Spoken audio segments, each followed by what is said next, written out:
नमस्कार विद्यार्थी मित्रांनो, भास्कर अकॅडमीच्या भास्कर एज्युकेशन या यूट्यूब चॅनलमध्ये तुमचं सहर्ष स्वागत आहे। आज आपण CT 2020 या बॅचमध्ये फिजिक्स या सब्जेक्टमध्ये सरफेस टेन्शन हा पार्ट आपण स्टडी करणार आहोत। आपण काल मागच्या लेक्चरलाही सरफेस टेन्शनचा काही भाग आपण बघितला, तर थोडासा ॲडव्हान्स पार्ट आपल्या सरफेस टेन्शनमध्ये बघायचा। काल आपण बेसिक्स ऑफ सरफेस टेन्शन आपण स्टडी केले। सरफेस टेन्शनच्या बाबतीमध्ये बेसिक कन्सेप्ट आपण अंडरस्टँड केले होते।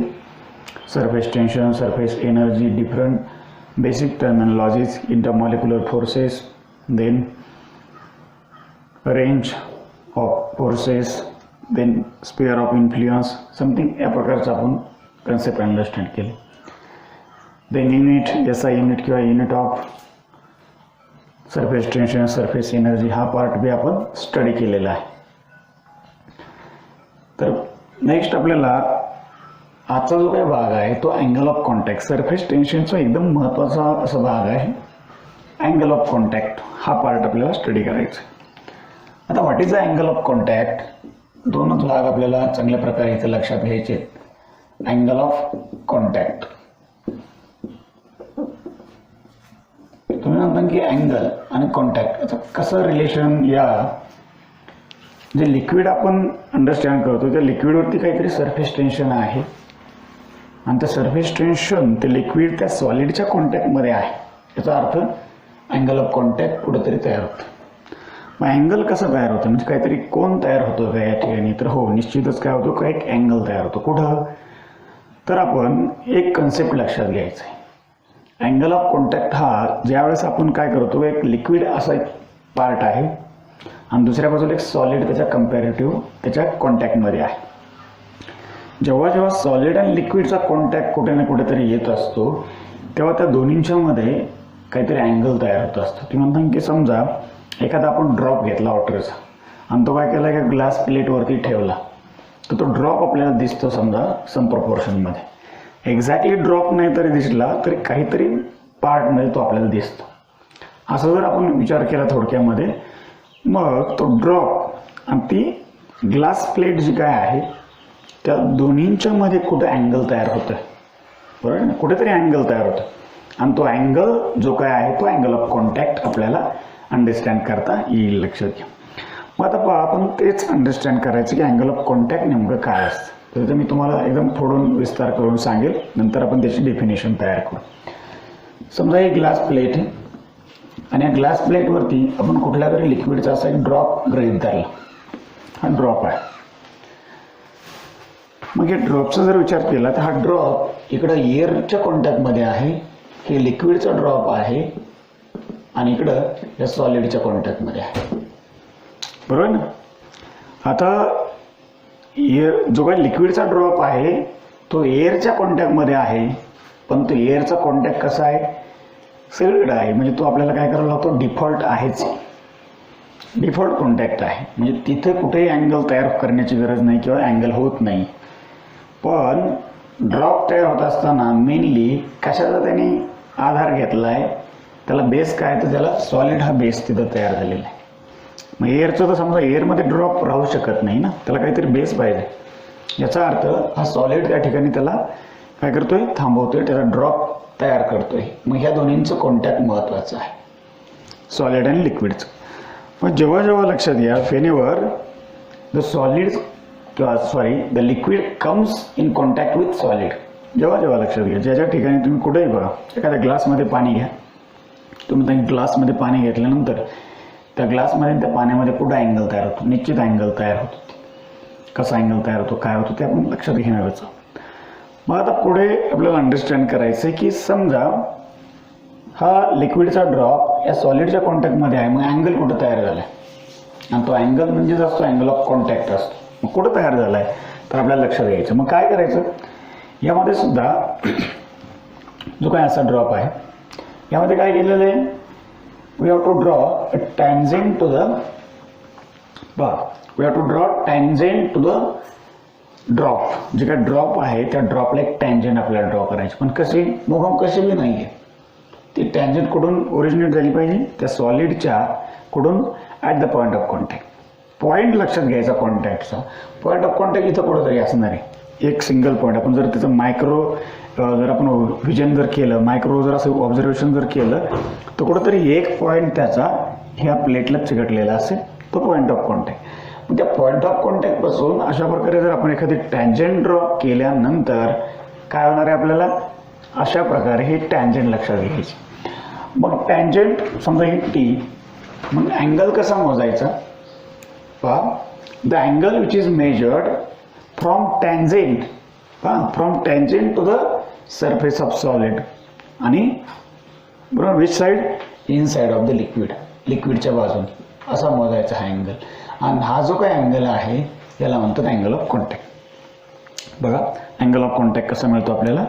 अँगल ऑफ कॉन्टॅक्टला काय करायचं, तर सरफेस ऑफ सॉलिड ज्या ठिकाणी त्या ड्रॉपला किंवा लिक्विडला कॉन्टॅक्टमध्ये आहे त्या पॉईंटपासून त्या लिक्विडला एक टँजंट ड्रॉ करायची, इमॅजिनरी टँजंट. आणि त्या इमॅजिनरी टँजंटपासून काय करायचं, लिक्विडच्या साईडनं काय करायचं, सरफेस ऑफ सॉलिड जिथपर्यंत कॉन्टॅक्टमध्ये आहे त्या साईडपर्यंत किंवा त्या सरफेस ऑफ सॉलिडपर्यंत असा अँगल मेजर करायचा. आणि तो अँगल म्हणजेच काय असेल, अँगल ऑफ कॉन्टॅक्ट असतो, लक्षात घ्या. आपल्याला जर सांगायचं झालं तर काय सांगता येईल मग, फेनेवर, बघा फेनेवर तुम्ही शॉर्टकटमध्ये लिहून घेऊ शकताय तुम्ही. तर समजा आपण सांगू शकतो की इथं पॉईंट ऑफ कॉन्टॅक्ट आपण लक्षात घेतला आहे. मग आपल्याला पॉईंट ऑफ कॉन्टॅक्ट लक्षात घेत असताना त्याच्यामध्ये अँगल ऑफ कॉन्टॅक्ट काय आहे हे बी लक्षात घ्यायचे. मग सगळ्या लिक्विडच्या सगळ्या सॉलिड बरोबर एकाच टाईपचा अँगल ऑफ कॉन्टॅक्ट असू शकतो का, तर नाही आहे, बरोबर की नाही, लक्षात घ्या. मग वेगळ्या लिक्विडचा वेगळ्या सॉलिड बरोबर वेगळाच अँगल ऑफ कॉन्टॅक्ट असेल, वेगळाच आपल्याला सांगता येईल. ते आपण अंडरस्टँड करायचं पुढे, पण आधी अँगल ऑफ कॉन्टॅक्ट म्हणजे काय ते लक्षात घ्या. तर whenever liquid comes in contact with solid, whenever liquid comes with contact in solid,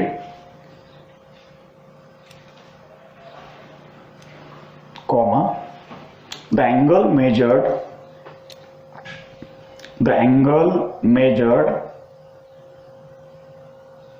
from tangent drawn to the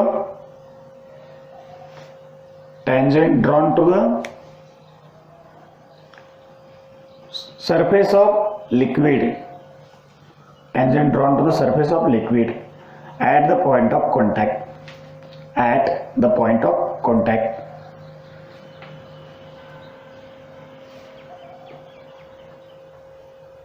At the point of contact to surface of solid, to the surface of solid,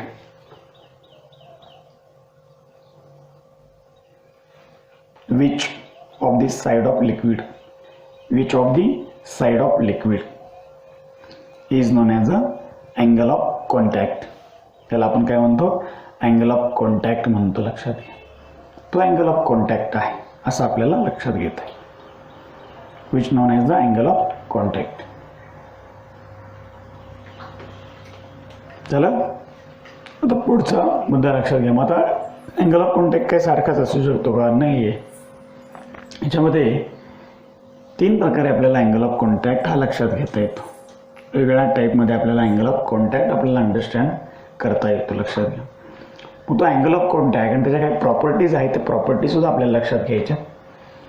मी आता 3 example या ठिकाणी लक्षात घेईल, 3 example, आणि तिन्ही प्रकारे जो काही अँगल ऑफ कॉन्टॅक्ट आहे तो आपण समजून घेण्याचा प्रयत्न करूया कशा प्रकारे आहे. मग सुरुवातीला आपण जे काही एक्झाम्पल आहेत ते घेऊया. समजा नंबर 1,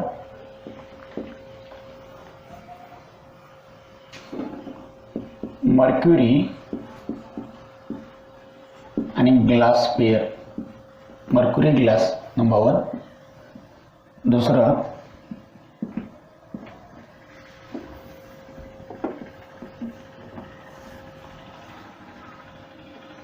नॉर्मल वॉटर आणि ग्लास, आणि तिसरं प्युअर वॉटर आणि ग्लास. अशा 3 केस आपण लक्षात घेऊया. तर 3 पेअरचा आपण स्टडी करूया. पहिल्या पेअरमध्ये ग्लास प्लेट आणि मर्क्युरी आहे. मग या ठिकाणी अँगल ऑफ कॉन्टॅक्ट कसा येतो तर ते स्वरूप आपल्याला लक्षात घ्यायचं आहे, त्याचं ऑब्झर्वेशन आपल्याला पाहायचं आहे आणि त्या ऑब्झर्वेशनवरून आपल्याला काही अंडरस्टँडिंग करायचं आहे. जेव्हा लक्षात घ्या मर्क्युरी आणि ग्लासचा कॉन्टॅक्ट असतो तेव्हा अशा प्रकारचा एक आयडियल ड्रॉप आपल्याला पाहायला मिळतो. बघा, जेव्हा ग्लास प्लेट आणि आपलं जे वॉटर आहे आपण रेग्युलर यूज करतो ते वॉटर, त्या वॉटरचा ग्लासचा जो काय आहे त्याच्या प्रकारे असं रिलेशन आपल्याला पाहायला मिळतं. आणि लॅबोरेटरीमध्ये जर आपण गेलो तर आपल्याला समजा इथे कुठे सापडणार नाही, तर प्युअर वॉटर जर आपण तयार केलं, डिस्टिल्ड वॉटर असं जर घेतलं तर जे काही वॉटर आहे ते तुम्हाला अशा प्रकारे पाहायला मिळेल. जो काही पार्ट असा दिसतो ब्लॅक. हे 3 नेचर आपल्याला ह्या अँगल ऑफ कॉन्टॅक्टचे पाहायला मिळते. त्याच्याबरोबरच आपण काय करू शकतो की लिक्विडचे ड्रॉप कसे तयार होतात, डिफरंट ड्रॉप, बरोबर ना, ड्रॉपचा बी आपल्याला अंडरस्टँड करायचं. मग यामध्येच कशाचा परिणाम आपल्याला पाहायला मिळतो, सरफेस टेन्शनचाही भाग आपल्याला अंडरस्टँड करतो. ज्या ठिकाणी सरफेस टेन्शन मॅक्झिमम असते लक्षात घ्या, त्या ठिकाणी काय होतो, सहज ड्रॉप तयार होतो लक्षात घ्या. आणि ज्या ठिकाणी सरफेस टेन्शन कमी कमी होत जातं त्या ठिकाणी काय मिळतं आपल्याला, काय मिळतं लक्षात घ्या, एकदम आपल्याला ड्रॉपचं जे काही फॉर्मेशन आहे ते एकदम निग्लिजिबल म्हणजे कमी होत जातं.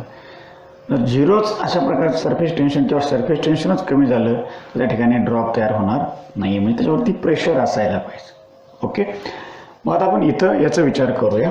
आपण काय करू, याला एक टँजंट ड्रॉ करू अशा प्रकारे, आणि या टँजंटच्या साईडकडून, लिक्विडच्या साईडकडून त्या टँजंटपासून काय करू, असा एक अँगल मेजर करू. तो अँगल मानूया थीटा. किती मानूया अँगल, थीटा मानूया.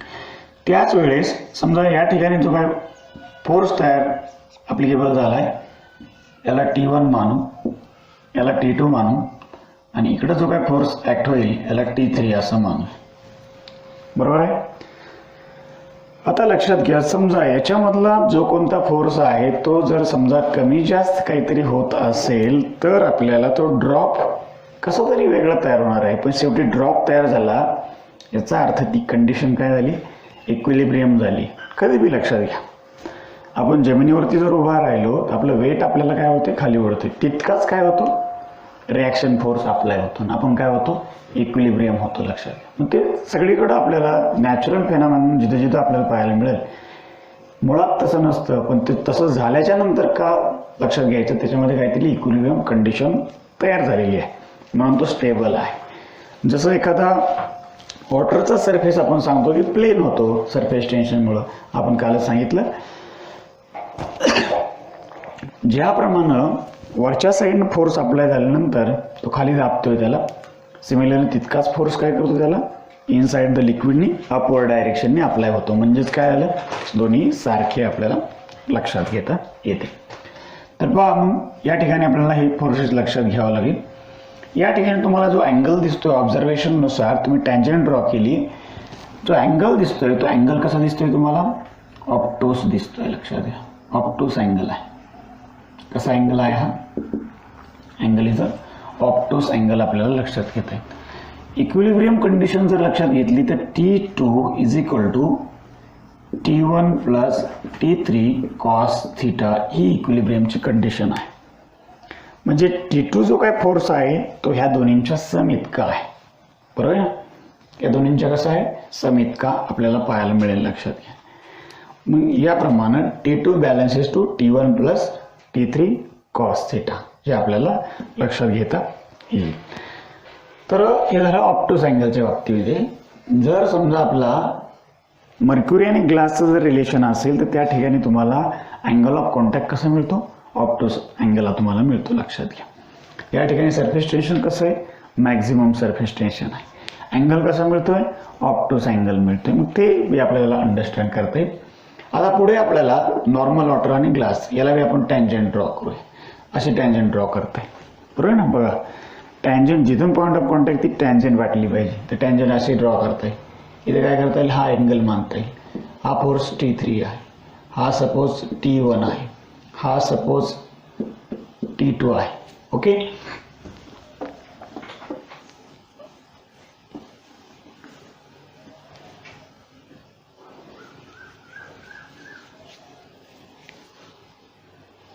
आणि या ठिकाणी tangent B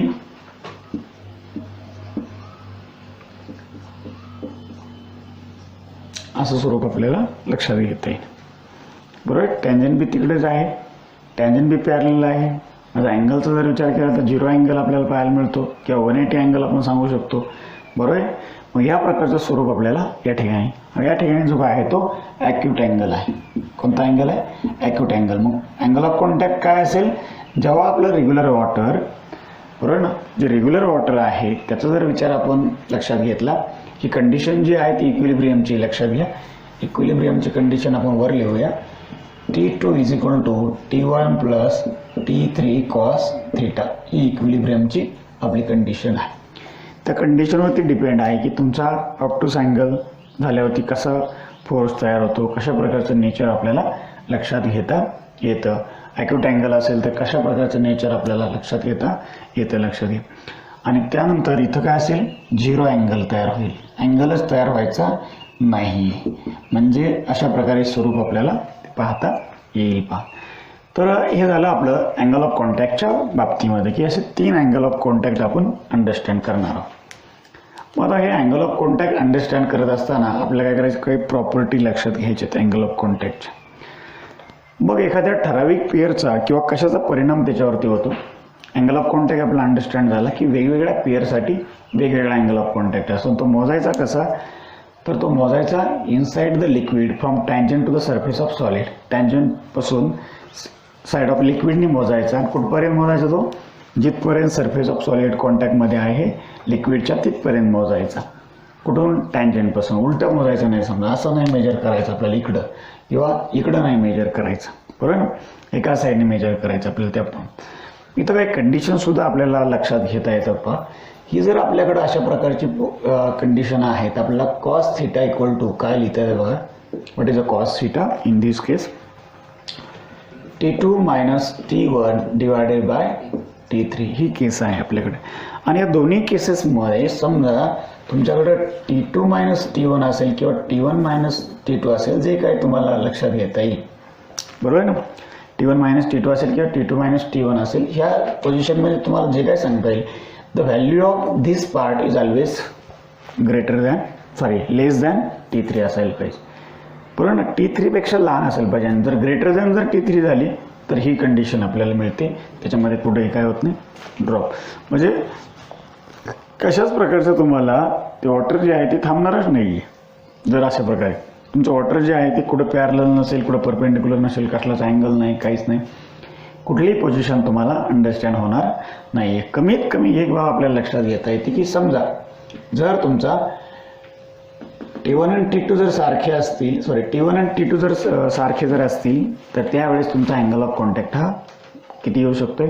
cos theta is equal to याची व्हॅल्यू समजा T3 is equal to T1 minus T2 जर असेल, ग्रेटर दॅन लेस दॅन जर नसेल, तर याचा आता तुमचा जो काही अँगल ऑफ कॉन्टॅक्ट आहे तो 0 येतो. का तर याची व्हॅल्यू जी आहे 1/1 काय होईल? सारख्याच असल्यामुळं 1/1 असं आपल्याला पाहायला मिळेल. आणि ही व्हॅल्यू जर 1 झाली तर कॉस थिटा 1 साठी काय असू शकतो? 0 असू शकतो. बरोबर ना. म्हणजे 0 थिटा 0 असेल तर 1 उत्तर येतं आपलं. मग ते 0 आपण सांगू शकतो. पण हा जे पार्ट आहे हा दाखवलेला, हा जर ग्रेटर जर झाला ना, समजा T3 पेक्षा जर हा मोठा झाला, T3 ऑलवेज लक्षात घ्यायचं ग्रेटर आहे वरच्यापेक्षा, म्हणजे वरचा भाग खालच्यापेक्षा, असं कधीच होऊ शकत नाही. मग तो खूप जर आपली व्हॅल्यू जर वाढत गेली वरची, बरोबर की नाही, खूप वाढत जर गेली व्हॅल्यू, तर आपल्याला माहितीच आहे की 0 पासून ते 90 पर्यंतच आपल्याला जायचे. समजा पुन्हा काय होतं, 90 पासून पुन्हा 180 पर्यंत उलटं सुरू होतं. बरोबर की नाही. मग आपण करतो काय, 0 पासून 90 पर्यंत कशा प्रकारे व्हॅल्यू बदलते, तर काय होते, 1 पासून ते 0 पर्यंत बदलते. बरोबर की नाही.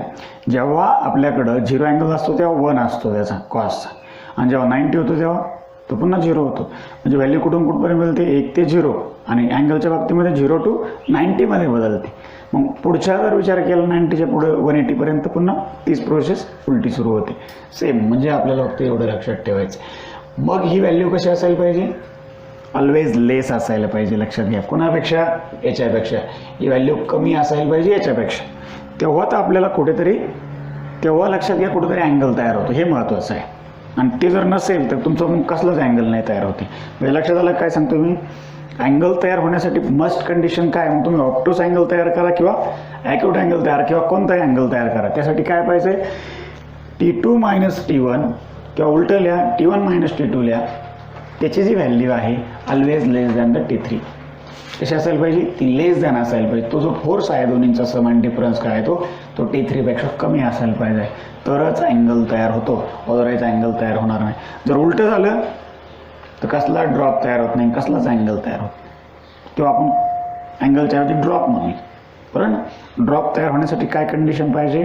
पुन्हा एकदा the part T2 - T1 is less than T3 असायला पाहिजे. मग त्याच्यामध्ये निगेटिव्ह अँगल आला, पॉझिटिव्ह अँगल आला, काय चेंजेस झाला किंवा दोन्ही व्हॅल्यू सारख्या झाल्या, न्यूमरेटर आणि डिनॉमिनेटर काय चेंज झाला, मग हे नंतरचा पार्ट आपल्या लक्षात घेता येईल. आता ह्या फिगरवरून काय करू आपण? थोडंसं कन्क्लुजन खाली लिहूया. लक्षात घ्या. लिहा. When liquid in contact with solid,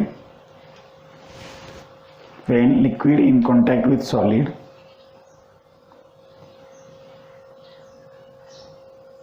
for given pair,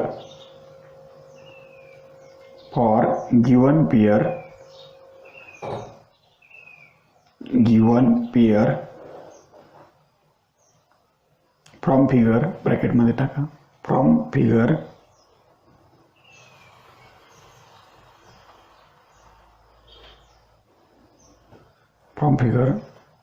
to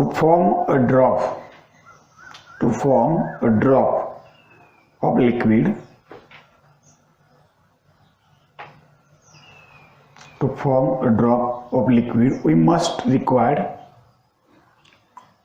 require T2 minus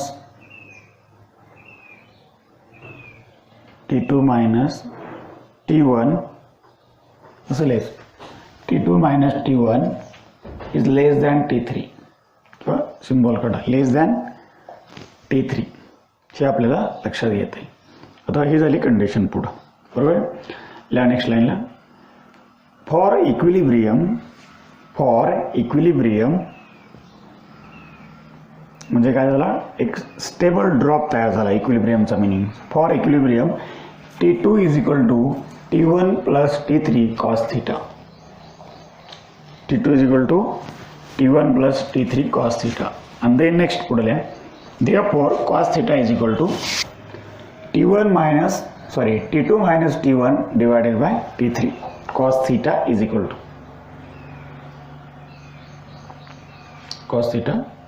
लक्षात. पण या केसमध्ये आपल्याला अंडरस्टँडिंग करायचं की समजा T1 हा जर T2 पेक्षा जर मोठा असेल, बघा T1 हा T2 पेक्षा जर मोठा असेल आणि ती दोन्हींची मिळून T1 मायनस T2 ची व्हॅल्यू जर लेस दॅन T3 असेल तर which type of angle we get. बघा थोडंसं आपण मांडतो मी बाजूला, तुमच्या लक्षात येईलच स्टेप बाय स्टेप. समजा काय सांगितलं मी, तर समजा T2 is greater than T1. बघा T2 is greater than T1. मग मला सांगा T2 मायनस T1 इज काय? पॉझिटिव्ह. पॉझिटिव्ह येईल ना. बघा ना, विचार करा, सबट्रॅक्शन आहे. हा जर मोठा असेल याच्यापेक्षा तर हे दोन्हींची बेरीज कशी येईल? वजाबाकी कशी येईल? प्लस येईल. पॉझिटिव्ह येईल. लक्षात घ्या. आणि अशा प्रकारे जर पॉझिटिव्ह येत असेल आणि दुसरी केस हे झालं एक, and then T2 minus T1 is less than T3. बरोबर. The angle is acute. कोणता अँगल असतो? ॲक्यूट अँगल असतो. लक्षात घ्या. बरोबर ना. हा अँगल कसा मिळतोय आपल्याला? ॲक्यूट अँगल मिळतोय. पॉझिटिव्ह आणि ॲक्यूट अँगल कधी?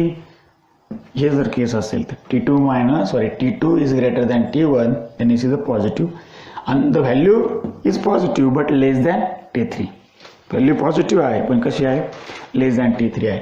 Then the angle is a acute angle. Condition कोणती असेल, नॉर्मल वॉटर आणि ग्लासची कंडिशन. कोणती कंडिशन पाहायला मिळेल, एक नॉर्मल वॉटर आणि ग्लासची कंडिशन आपल्याला पाहायला मिळेल. आणि angle in this pair is also acute angle. कसा मिळेल आपल्याला, पॉझिटिव्ह अँगल लक्षात ठेवायचं. पॉझिटिव्ह अँगल जर आला तर याचा अर्थ लक्षात ठेवायचा तो ॲक्यूट अँगल. आणि निगेटिव्ह अँगल जर आला तो काय आहे, ऑप्टूस आहे. 90 पेक्षा जास्त झाला म्हणजे निगेटिव्ह व्हॅल्यू येणार आहे, लक्षात घ्या. येतं लक्षात. मग याप्रमाणे मग आता दुसरी केस आपल्याला इथं मांडायची. या ठिकाणी मांडतो मी. नंबर 1 बघा, T2 is less than T1. मला सांगा T2 मायनस T1 हे काय असेल, निगेटिव्ह येईल. अर्थातच निगेटिव्ह. आणि निगेटिव्ह आहे याचा अर्थ बघा इकडे लक्ष द्या. मग T2 मायनस T1 हे कसं असणार आहे, ऑलवेज लेस दॅनच पाहिजे तरी सुद्धा. आणि लेस दॅन असून त्या ठिकाणी अँगल येतो ऑप्टूस. निगेटिव्ह आहे तर ऑप्टूस अँगल तयार होतो. आणि या प्रकारची केस आपल्याला मर्क्युरी आणि ग्लासची पाहायला मिळते. बरोबर.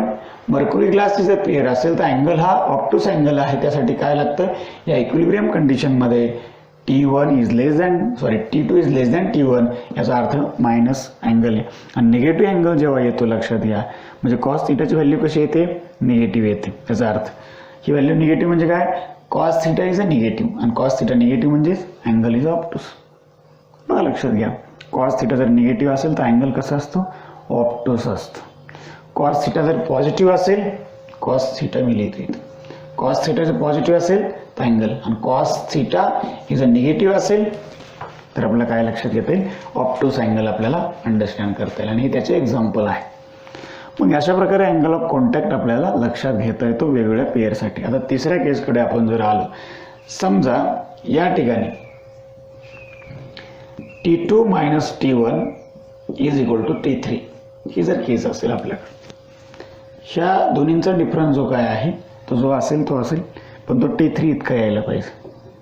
जर इतका आला तर आपल्याला माहितीच आहे cos theta becomes equal to 1. आणि देन अँगल काय असणार आहे, अँगल 0 असेल. लक्षात काय असेल, 0 अँगल. मग असं स्वरूप कधी होतं तर त्यावेळेस 0 अँगल कधी तयार होतो, when the liquid splits totally wets. आपण दुसरे शब्द आपण यूज करणार आहोत त्यासाठी. मग इथं आपल्याला असं जाणवतं, आता काय आपल्याला अजून वर्ड यूज करायचे याच्यामध्ये, तर 3 आपल्याला याला सिमिलर वर्ड आपल्याला द्यायचे पुन्हा पुढे चालून. पहिल्या केसमध्ये आपण सांगतो ही जी केस आहे डज नॉट वेट्स, बरोबर आहे ना, डज नॉट वेट्स सॉलिड. म्हणजे याचा अर्थ liquid does not wets, liquid does not wets solid.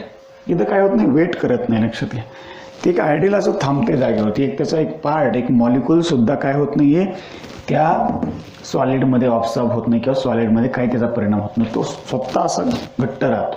कुठलाही एक मॉलिक्यूल, एक त्याचा पार्टिकल सुद्धा त्या लिक्विडचा इकडे कुठे स्प्लिट होत नाहीये. याचा अर्थ does not wet solid. Wet करत नाही त्याला, म्हणजे काय आपण काय म्हणू त्याला, ते स्प्लिट होत नाही त्या सॉलिडवरती. इथं काय होतंय, लिक्विड पार्शियली वेट्स सॉलिड.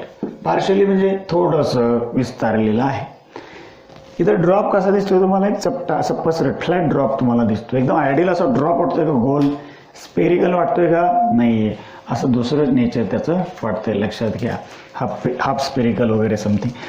मग या प्रकारे आपण लक्षात घ्यायचं की हे जे आहे आणि काहीतरी वेट केलंय थोडंसं, पण 100% आहे का, नाही, 100% नाही आहे. म्हणून त्याला आपण पार्शियली वेट्स असं म्हणतो. लक्षात. मग जेव्हा liquid partially wet solid, then angle of contact is a acute angle. कसा असतो, ॲक्यूट अँगल. हे सगळं लक्षात ठेवायचं. लॉजिकली एकाला त्याचं इंटरलिंकच करून टाकायचं सगळं काही एकमेकांना. एवढ्या जरी फिगर लक्षात ठेवल्या तुम्ही तरी तुम्हाला अंडरस्टँडिंग होऊ शकतं. व्हिडिओमध्ये तुम्हाला ऑटोमॅटिक दिसेलच ते. त्यानंतर दुसरी बाब आपल्याला लक्षात घ्यायची. मग हा ॲक्यूट अँगल झाला. ज्यावेळेस अशा प्रकारचा जेव्हा ऑप्टूस अँगल असतो, तो अँगल हा कॉस थिटा निगेटिव्ह असतो. या प्रकारची कंडिशन लक्षात ठेवा. पुढे जर आपण विचार जर केला तर पुढे आता प्युअर वॉटर आणि ग्लासचं रिलेशन मांडलं आपण. इथं कुठल्याही प्रकारचा ड्रॉप आपल्याला दिसत नाही. दिसतोय का, नाही ड्रॉप कसं. या ठिकाणी काय होतं, याचा अर्थ स्प्रेड झालंय सगळीकडेच, वॉटरचा ड्रॉप नाही. याचा अर्थ असं आपल्याला लिहिता येईल, लिक्विड काय totally wets solid, liquid totally wets solid असं कंडिशन आपल्याला लिहिता येते.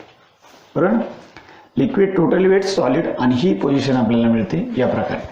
आता एक अजून एक पॉईंट आहे याच्यामध्ये, तो पॉईंट कसा आहे तर तो पॉईंट मी तुम्हाला इकडं वर लिहून देतो अँगल ऑफ कॉन्टॅक्टमध्ये. नेमका पॉईंट काय आहे तर थोडंसं हे टाकतो मी आणि तुम्हाला सांगतो की हा दुसरा राहिलेला पॉईंट काय. आता या केसमध्ये तिथं ड्रॉप तयारच होत नाही, बरोबर, ड्रॉप तयारच होत नाही, पण काहीतरी आपल्याला या ठिकाणी लिक्विड काय होतं असं स्प्लिट झालेलं तरी दिसतंय, म्हणजे आपण त्याला काहीतरी अंडरस्टँड करू शकतो. पण जेव्हा लक्षात घ्या, ज्या वेळेस T2 minus T1 is greater than T3 असतं, बरोबर ना, हे केस लक्षात ठेवा. If T2 minus T1 is greater than T3 असेल तेव्हा काय होणार नाही, the liquid which is contact with solid does not forms any condition, कोणत्याही एनी कंडिशन, एनी कुठल्याच याच्यामध्ये काहीच ड्रॉप तयार होणार नाही, लक्षात घ्या. बरोबर, ड्रॉप डज नॉट फॉर्म्स अशी जर केस असेल तर मी आपण सांगू शकतो in this case drop of liquid does not form, कसलाच नाही, लक्षात घ्या. ते लिक्विड तरी आता इथं जरी समजा आपण दाखवूया काहीतरी, पण इथं काहीच नाही, आपल्याला एकदम म्हणजे फ्लॅट अशा प्रकारचं, त्याचं काही कॉन्टॅक्टच अशा प्रकारे आपल्याला दाखवता येत नाही. म्हणजे झिरो जो काय आपण दाखवतो नॉर्मली असं, ते झिरोपेक्षाही थोडंसं त्याचं कमी आहे लेवल आपण लक्षात घ्यायची. तर अशा प्रकारे हा झाला अँगल ऑफ कॉन्टॅक्टचा पार्ट. आता प्रॉपर्टीज काय आहेत त्याच्या, प्रॉपर्टी काय आहेत लक्षात घ्या, लिहून घ्यायची गरज नाही, फक्त मी तोंडी सांगतो तुम्हाला. प्रॉपर्टी कशा आहेत, the angle of contact for given pair of solid and liquid is constant. हे महत्त्वाचं आहे. तुम्ही कुठेही जा, बघा आता मी काय वाक्य सांगितलंय, the angle of contact for given pair of solid and liquid is constant. ते कॉन्स्टंट असतं. तुम्ही कुठेही जा, समजा इथं तुम्ही एक वॉटर घ्या आणि एक ग्लास प्लेट घ्या, त्याचा अँगल ऑफ कॉन्टॅक्ट इथं मेजर करा, अजून कुठेतरी जाऊन मेजर करा दुसरीकडे.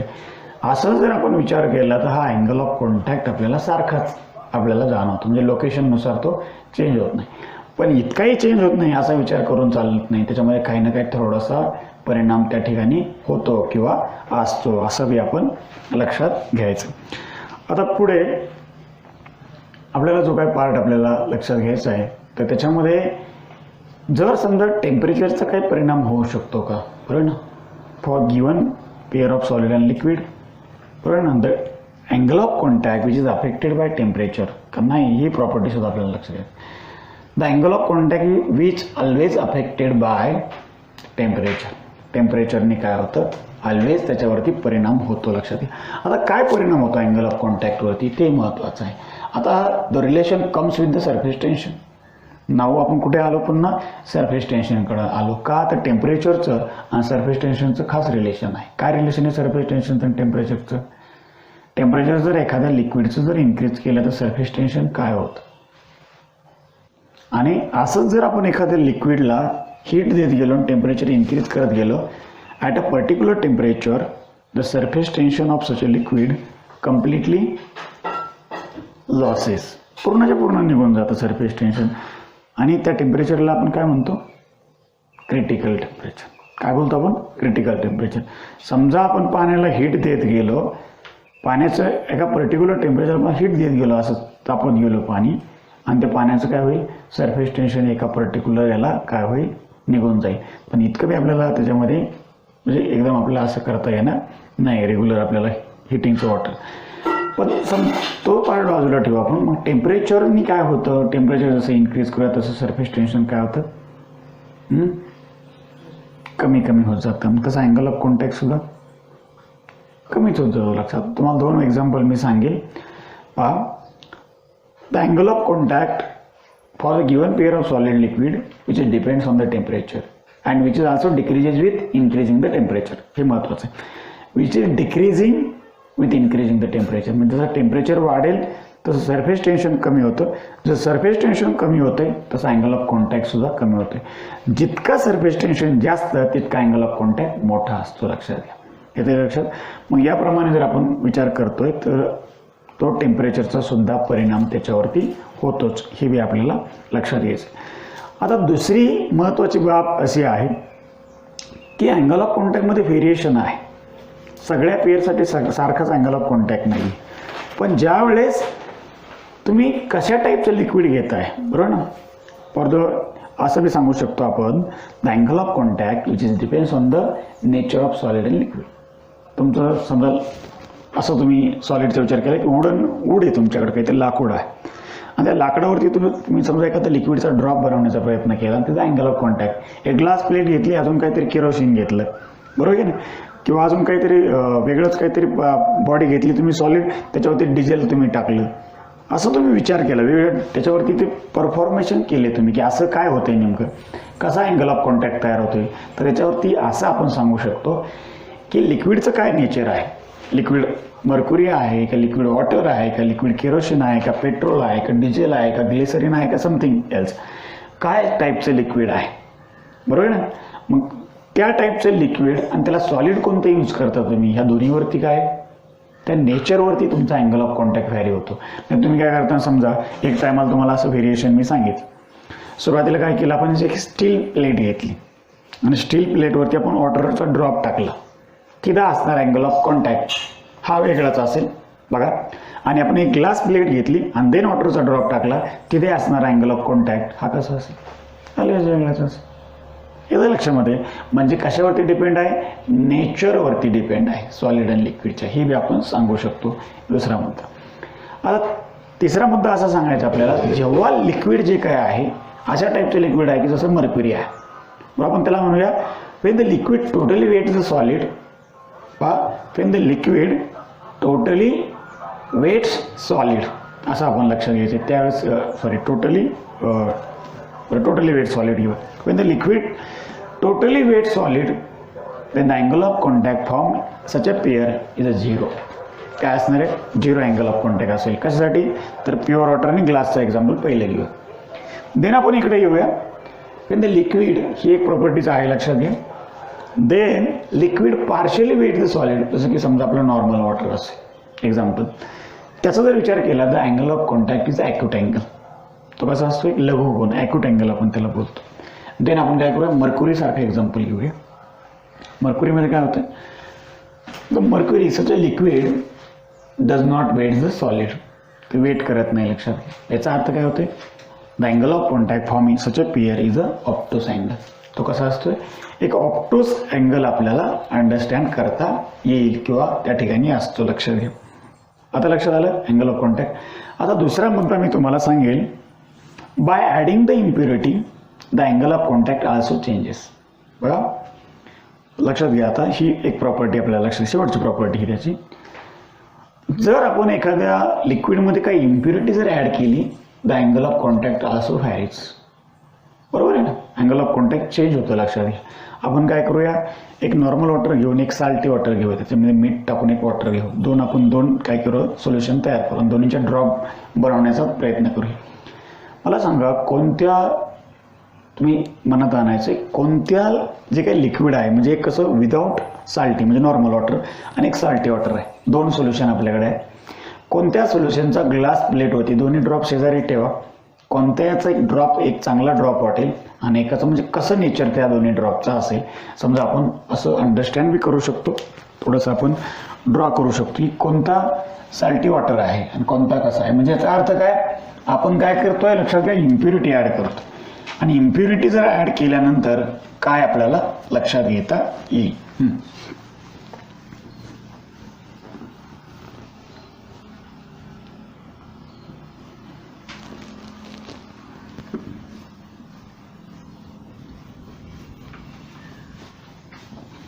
बघा दोन ड्रॉप आपण दाखवूया. एक ड्रॉप असा दाखवेल मी आणि थोडासा इतका बी नाही, पण एक ड्रॉप जरा थोडा योग्य दाखवला. हे दोन ड्रॉप आहे. यातला हा ड्रॉप कोणता आहे, हा ड्रॉप कोणता आहे, कोणता नॉर्मल वॉटर कोणता आहे किंवा साल्टी वॉटर कोणता आहे. साल्टी वॉटर म्हणजे याचा अर्थ इम्प्युरिटीज आपण ॲड केलेले आहेत त्याच्यामध्ये. करा विचार थोडासा, काय सांगता येईल आपल्याला याच्यामध्ये. तर तुम्हाला कन्सेप्ट पुन्हा सांगेल मी. तर salt completely dissolves in a liquid. लक्षात घ्या. म्हणजे सोल्युशनचा जर विचार केला, इम्प्युरिटी ॲडिंगचा जर विचार आपण केला, तर इम्प्युरिटी ॲड केल्याच्या नंतर जर इम्प्युरिटी टोटली जर डिझॉल्व्ह होत असेल, कम्प्लिटली सोल्युबल जर असेल, याचा अर्थ angle of contact of such a liquid काय असायला पाहिजे. मग याचा अर्थ कसं जर रिलेशन लावू आपण, सरफेस टेन्शनचं लावू. सरफेस टेन्शन काय होतं, टोटली डिझॉल्व्ह असेल तर कालच सांगितलं, surface tension of the such a liquid by adding the impurity and the impurity is soluble, then surface tension is increases. Example समोर आणायचे, नंतर मग कन्फ्युजन मिटून जातं. इन्क्रीज होणार ना सोल्युबल जर असेल तर, बरोबर आहे, इन्क्रीज होईल. लक्षात घ्या, तुम्हाला उदाहरण मी सांगितलं होतं. मग सरफेस टेन्शन अशा प्रकारे जर इन्क्रीज होत असेल, इन्क्रीज करायचं असेल आपल्याला, तर समजा मग तुम्हाला माहिती आहे सरफेस टेन्शन जर जास्त असेल तर अँगल ऑफ कॉन्टॅक्ट सुद्धा काय असेल, जास्त असेल. म्हणजे हा ड्रॉप कशाचा असेल, साल्टी वॉटरचा असेल, आणि हा ड्रॉप कशाचा असेल, नॉर्मल वॉटरचा असेल. लक्षात घ्या. येते लक्षामध्ये. मग तुम्ही घरी गेला ऑब्झर्वेशन करायचं, बरोबर आहे. तुम्ही काय करायचं आहे, ऑब्झर्वेशन करायचं आहे. लक्षात घ्या. लक्षात येते का, सरफेस टेन्शन काय होणार, वाढणार, आणि सरफेस टेन्शन वाढलं तर अँगल ऑफ कॉन्टॅक्ट सुद्धा वाढणार आहे. बरोबर आहे. सरफेस टेन्शन कमी आहे तर अँगल ऑफ कॉन्टॅक्ट सुद्धा कसं असेल, कमीचं असेल. हे तुम्ही घरी गेल्यावर करायचं ऑब्झर्वेशन. घरी जायचं, एक मिठाचं पाण्याचा ड्रॉप टाकून बघायचा आणि दुसरा नॉर्मल वॉटरचा ड्रॉप टाकून बघायचा. दोन्हीमध्ये अशा प्रकारचं इतकं फरक नाही जाणवणार, पण काहीतरी का फरक नाही जाणवत, आपलं नॉर्मली याच्यामध्ये काहीतरी साल्ट असतातच, काहीतरी आपल्याला त्याच्यामध्ये थोडंसं तरी साल्टी असतंच ना, नॉर्मल वॉटरसुद्धा काहीतरी याच्यामध्ये मिनरल असतं. आणि याच्यामध्ये थोडंसं जास्त टाकून बघूया आपण, तर मग काय परिणाम आपल्याला जाणवतं हे तुम्हाला. आता याचं उदाहरण मी तुम्हाला सांगेन. म्हणजे तुम्ही हे ऐकलं असेल, साल्टी सी तुम्ही ऐकलं असेल कुठंतरी, अरबमध्ये कुठंतरी तो समुद्र आहे, त्याला आपण काय म्हणतो, डेड सी म्हणतो. आणि त्या डेड सीमध्ये काय, सगळं मिठाचं पाणी, त्याच्यावरून सहज माणसं चालू शकतात, बुडत नाहीत. का बुडत नाही? हा, सरफेस टेन्शन मॅक्सिमम आहे. लक्षात घ्या. तिथे काय, सरफेस टेन्शन, त्याच्यावरून आपण जाऊ शकतो त्या पाण्यावरून, इतकं पाण्यामध्ये ते साल्ट आहे. आणि याचा अर्थ काय झाला आहे, सरफेस टेन्शन मॅक्सिमम, त्याच्यावर काही चालू शकते माणसं, म्हणजे इतके वेळी नाही पण नॉर्मली आपण लक्षात घेतो. किंवा तुम्ही ते बातम्यात सुद्धा ऐकलं असेल की त्या समुद्रामध्ये पोहायला गेल्यावर तरंगतंय वर, खाली बुडत नाही त्या पाण्यात, तरंगतं असं वर. तुम्ही वाटलंच तर बघा, ते डेड सी टाकून बघा यूट्यूबला, गुगलला पुढे, आणि त्याच्यामुळे तुम्हाला सापडेल. का, तर ते कारण आहे त्याच्यामागे. अलग लक्षामध्ये समजलं तर अँगल ऑफ कॉन्टॅक्ट काय.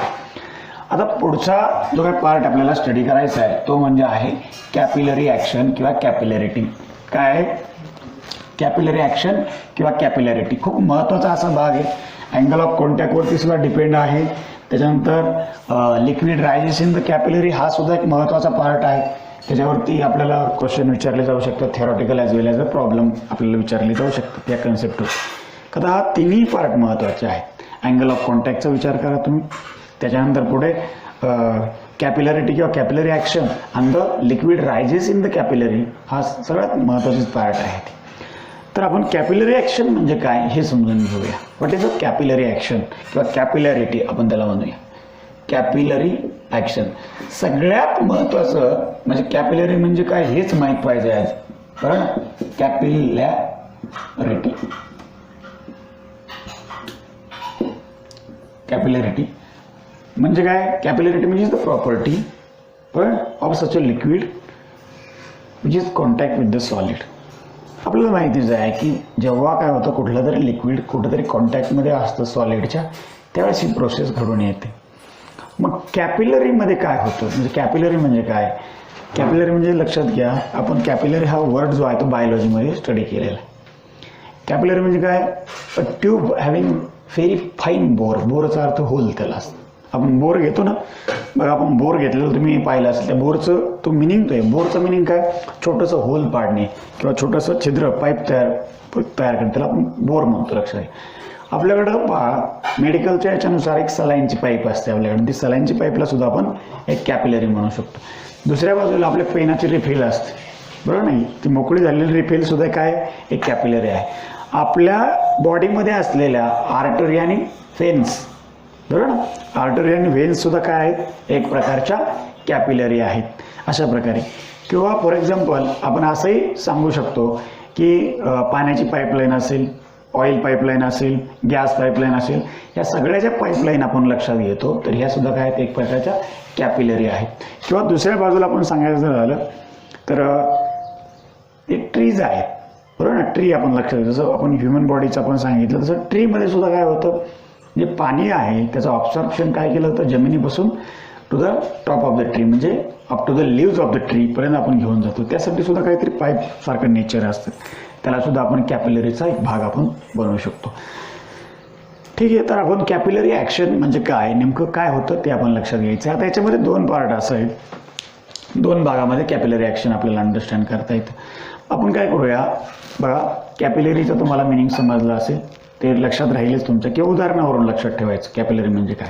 तर कॅपिलरी म्हणजे काय, ट्यूब आहे एक प्रकारची, having very fine bore, tube having very fine bore. बोरचा अर्थ होल, तुम्ही ब्रॅकेटमध्ये लिहू शकता, एक छोटंसं होल असतं त्या ट्यूबला, आणि त्याला आपण काय म्हणतो, कॅपिलरी म्हणतो. मग काय, इट इज द फेनॉमेनॉन. एक प्रकारची प्रोसेस आहे, फेनॉमेनॉन आहे. द फेनॉमेनॉन, कॅपिलरी म्हणजे काय, द फेनॉमेनॉन इन विच, बरोबर ना. काय होतं, when the solid comes in the contact with किंवा liquid comes with the contact with solid. Solid काय इथं, कॅपिलरी ट्यूब आहे. सॉलिड कोणता आहे, कॅपिलरी ट्यूब आहे. लिक्विड काय, काहीतरी लिक्विड आहे, म्हणजे असं आपल्याला लक्षात घ्यायचं. when liquid comes with the contact of capillary tube किंवा solid, then the liquid inside the capillary rises or falls. बरोबर ना, कधी राईज होते, कधी फॉल सुद्धा होतं, खाली सुद्धा जातं, लक्षात घ्या. Liquid rises or falls, such a process is known as a capillary action. त्याला काहीच भाग नाही, त्याला म्हणजे आपल्याला काही प्रोसेस करावं लागत नाही, लक्षात घ्या. आता कॅपिलरी जर ॲक्शन नसते ना, बरोबर, आपला समजा हर्ट इथं आहे आणि हा काय हर्टपेक्षा उंचावरचा भाग. एक विचार आपण करूया, त्या हर्टपासून काय होते, आपल्या ब्रेनपर्यंत काय होतं, ब्लड जातं. जर समजा ग्रॅव्हिटीचा विचार जर केला असता आणि कॅपिलरी ॲक्शन जर नसती तर काय झालं असतं, आपल्या हार्टपासून खालच्याच पार्टला ब्लड सर्क्युलेशन झालं असतं, वरच्या पार्टला झालं नसतं, लक्षात घ्या. असं बी आपल्याला जाणवतं. पण ज्या वेळेस आपण स्ट्रॉंग ग्रॅव्हिटीच्या याच्यामध्ये फील्डमध्ये येतो ना, त्यावेळेस तसं होतं बी. काय होतं, आपण स्ट्रॉंग ग्रॅव्हिटीच्या फील्डमध्ये येतो त्यावेळेस तसं होतं बी, आपल्या जे काय ब्रेन आहे किंवा हेड आहे तिकडं ब्लड सर्क्युलेशन कमी होतं, ब्लड आपलं खालच्या डायरेक्शननी वाढतं, लक्षात घ्या. मग तुम्ही कधी पाहिलं असेल, आपण जर उंचावरती गेलो, ग्रॅव्हिटीचं कमी जास्त जर प्रमाण जर झालं तर आपल्याला काय होतं, फिलिंग अनवेल, आपल्याला बरं वाटत नाही, आपलं आजारी पडल्यासारखं होतं, ब्लड सर्क्युलेशन व्यवस्थित होत नाही. तो वेगळा मुद्दा. पण कॅपिलरी काय करते, तरीसुद्धा ते ब्लड पोहोचण्याचा प्रयत्न करते, लक्षात घ्या. म्हणजे तिथं काय फोर्स अप्लाय करायचा आहे का, नाही आहे. कुठली आपल्याला एक्सटर्नल काय दाब द्यायचा आहे का, नाहीच आहे. सगळं काय होतं त्या कॅपिलरी ॲक्शनमुळं, नॅचरली आपल्याला तसं पाहायला मिळेल. तुम्ही एक गोष्ट असं करून बघा, समजा तुमच्याकडे काहीतरी वॉटर आहे एका ग्लासमध्ये, एक पेनाची रिफिल मोकळी झालेली घ्यायची आणि त्या पाण्यामध्ये बुडवायची. त्या पाण्यामध्ये बुडवल्यानंतर तुम्हाला एक पार्ट असा दिसेल की तिथं तुम्हाला, मी वाटलंच त्याचं नेचर दाखवतो, कॅपिलरीचं कशा प्रकारे स्ट्रक्चर तुम्हाला दिसेल. हे पाणी आहे आणि याच्यामध्ये तुम्ही काय केली, ट्यूब तुम्ही काय केली, डीप केली, बरोबर ना. When the tube deep in the liquid, बरोबर ना, the liquid rises or fall, the liquid rises or fall inside the capillary. बाहेरचा विचार सोडून द्या, कॅपिलरीच्या आतमध्ये लिक्विड राईज होतं किंवा फॉल होतं, याच्या नियमानुसार आपल्याला तो कन्सेप्ट अंडरस्टँड करायचा. मग अशा प्रकारे, पण तुम्ही जर लिक्विडचा म्हणजे वॉटरचा जर विचार केला तर तुम्हाला अशा प्रकारचं जे काय आहे लिक्विड असं राईज झालेलं तुम्हाला पाहायला मिळेल, बरोबर आहे. असं तुम्हाला लिक्विड काय होतं, वर गेलेलं दिसेल. मग ही प्रोसेस काय नॅचरली होते, लक्षात घ्या. का नॅचरली होते, तर ॲटमॉस्फेरिक प्रेशरचा तिथे इफेक्ट पडतो, बरोबर. त्या वॉटरमध्ये असलेला त्याचा इफेक्ट प्रेशरचा पडतो. The pressure inside the capillary, त्याचंसुद्धा तिथे प्रेशर आपल्याला काउंट करावा लागतो. आणि या सगळ्या प्रेशरचा भाग आपण लक्षात घेऊन काय होतं, लिक्विड राईज. मग मला सांगा, समजा लिक्विड राईज अँड फॉल जर नाही झालं, का होतं असं, बरोबर ना. लिक्विड राईज अँड फॉल जर नाही झालं तर वेगळाच इफेक्ट आपल्याला लक्षात घ्यावा लागेल. आणि लिक्विड राईज अँड फॉल होतं याचा अर्थ काय होतं, तर इक्विलिब्रियम कंडिशन मेंटेन करण्यासाठी सगळं काय होतं, लक्षात घ्या. इक्विलिब्रियम झालं पाहिजे, म्हणजे काय झालं पाहिजे, इकडचा असलेला जो काही प्रेशर आहे तो, इकडचा असलेला प्रेशर तो, इकडचा असलेला प्रेशर, इकडचा असलेला प्रेशर, इकडचा असलेला प्रेशर, हे जे काही प्रेशर्स आहेत हे कसे आले पाहिजे, इक्वल झाले पाहिजे. आणि इक्वल होण्यासाठीच तर ही प्रोसेस होते. जर समजा हे लिक्विड वर गेलंच नाही, असं लेवलला जर राहिलं, त्याचा अर्थ काय होतो, वरचा प्रेशर खालच्यापेक्षा जास्त झाला आहे काहीतरी. मग तितकाच प्रेशर काय होतो, ॲटोमॅटिकली खाली येऊन अप्लाय होतो आणि काय होतं, दोन्हींची लेवल होते. म्हणून काय होतं, लिक्विड राईज होतं किंवा कधी कधी काय होतं, फॉलसुद्धा होतं. कधी काय होतं, खाली जातं. लक्षात घ्या, असं बी आपल्याला पाहायला लिक्विड कधी कधी असं खाली घेत जाताना दिसतं तुम्हाला, falls down in the capillary. म्हणजे आपली लेवल इथं आहे लिक्विडची, लिक्विड कुठपर्यंत गेले, खाली गेले. आपली लेवलची लिक्विडची लेवल इथं आहे, लिक्विड काय झाले, राईज झाले. मग ही प्रोसेस अशा प्रकारे होते. आणि याच्यामध्ये ॲटमॉस्फेरिक जो काय भाग आहे, ॲटमॉस्फेरिक प्रेशर आहे, त्याचंसुद्धा खूप महत्त्वाचं योगदान तिथं आपल्याला दाखवता येतं. त्याच्याशिवाय तर हे होऊ शकत नाही. लक्षात घ्या. मग लिक्विड जेव्हा राईज अँड फॉल होतं तेव्हा काय होतं, ते बॅलन्सिंग कंडिशन आपल्याला पाहायला मिळते, इक्विलिब्रियम कंडिशन पाहायला मिळते. मग ही जी प्रोसेस आहे याला एकंदरीत काय म्हणायचं, कॅपिलॅरिटी म्हणायचं किंवा कॅपिलरी ॲक्शन म्हणायचं. म्हणजे कॅपिलरीच्या मुळं काय होतं, अशा प्रकारची प्रोसेस आपल्याला पाहायला मिळते. आणि ज्या वेळेस याच्यामध्ये कुठल्याच प्रकारचा एअरचा इफेक्ट जाणवत नाही, त्यावेळेस काय होतं, आपल्याला जाणवतं. त्यावेळेस असं जाणवतं की काय होतं, जे लिक्विड आहे ते कॅपिलरीमधून कोणत्याही डायरेक्शननी कसंही वाहतं किंवा फ्लो होतं, ते आपण जाणवतो. म्हणजे आपण जे एक्झाम्पल सांगितलं त्याप्रमाणे. मग एक्झाम्पल कसं, समजा द लिक्विड, बघा, the water from the roots, water कुठून जातं, roots of the tree goes towards the upward direction top to the leaves. म्हणजे लिव्सपर्यंत जातं. का होतं असं, उलटं जातं. लक्षात घ्या, वॉटर जे आहे किंवा आपल्या जे ब्लड आहे ते आपल्या हेडपर्यंत जातं. तर हे सगळं कॅपिलरी ॲक्शनमुळं आहे. जर त्याच्यामध्ये कुठंतरी एअरचं जर समजा आपण हे केलं तर ते लिक्विड काय होणार नाही, त्या डायरेक्शनने वरपर्यंत जाणार नाही. का तर लिक्विड काय करेल, त्याच्यावरती जो काय प्रेशर तयार झाला आहे तो काय करेल, रिलीज करेल, कमी करेल. आणि कमी केल्यामुळं काय होणार नाही, तितक्या प्रेशरनं ते काय करणार नाही, पंप करणार नाही, तो फ्लो होणार नाही. मग याचे काही एक्झाम्पल्स आहेत पहा या कॅपिलरी ॲक्शनचे. आपल्या डेली लाईफमध्ये कॅपिलरी ॲक्शन जर नसते ना तर आपल्याला बऱ्याच काही गोष्टी खूप अडचणीच्या झाल्या असतात. आपण ज्यावेळेस हा जो काय पेन आहे आणि या पेनाने आपण लिहितो, लक्षात घ्या, बरोबर ना. आणि ज्यावेळेस लिहितो याच्यामध्ये रिफिल आहे, त्या रिफिलमध्ये आपण इंक भरतो, लक्षात घ्या. आणि ती इंक काय होते, त्या कॅपिलरीच्या कन्सेप्टमुळेच पुढे पुढे सरकते, बरोबर ना. कॅपिलरीच्या कन्सेप्टमुळे पुढे पुढे सरकते. म्हणजे याचा अर्थ काय होते, फ्लो होते. लक्षात घ्या, कॅपिलरी ॲक्शनमुळे. जरी आपण असा पेन धरला तरी इंक या डायरेक्शननी पुढे वाहू शकते, बरोबर ना. मग आपण असंही सांगू शकतो, the ink rises in the pen किंवा ink flows in the pen due to capillary action. हे आपण लक्षात घेऊ शकतो. हे एक एक्झाम्पल त्याचं सांगता येईल आपल्याला. दुसऱ्या बाजूला काय ॲप्लिकेशन अजून सांगता येईल, एक्झाम्पल सांगता येईल. The waters or the minerals from the, आपण असं सांगूया, फ्रॉम दी सपोज लँड, बरोबर ना, जमिनीमधून आपण घेतो, बाय रूट्स आर फ्लोज, बरोबर ना. आपण त्याला झायलेम किंवा फ्लोएम म्हणतो. जर आपण त्या याच्या बाबतीमध्ये, ट्रीच्या बाबतीमध्ये जर विचार केला की जसं आपल्याकडे झायलेम आणि फ्लोएम असतात कशामध्ये, ट्रीमध्ये, तसंच आपल्याकडे आर्टरी आणि फेन असतात आपल्या बॉडीमध्ये, तसं तिथं सुद्धा त्या पाईप असतात, त्याला झायलेम आणि फ्लोएम आपण म्हणतो. मग ते काय करतात, त्याचप्रमाणे the minerals of the water are rises in the tree, कुठून, from root to the leaves, म्हणजे बॉटम टू द टॉप. अशा प्रकारे आपल्याला त्या ठिकाणी सुद्धा काय असतं, कॅपिलरी ॲक्शनच असतं, बरोबर. किंवा आपण पाहतो आपल्याकडे एखादा लॅम्प असतो, रॉकेलचा, केरोसिनचा किंवा ऑइलचा. त्या ऑइलचा लॅम्प काय करतो, the liquid flows through a wick, wick म्हणजे वात, आपण असं लक्षात घेऊया, बरोबर. किंवा liquid rises in the wick, बरोबर ना, from bottom to top due to the capillary action. आपण पाहतो ती वात काय होते, जळत राहते. त्याची फ्लेम जी आहे ती चांगल्या प्रकारे दिसते आपल्या जळताना. त्याच्यामध्ये असलेलं केरोसिन किंवा ऑइल काय होतं, स्टेप बाय स्टेप पुढं ऑब्सॉर्ब केलं जातं आणि ते राईज होत जातं वरवर आणि ती कंटिन्यू त्याप्रमाणे चालू राहतं. हे सुद्धा एक्झाम्पल.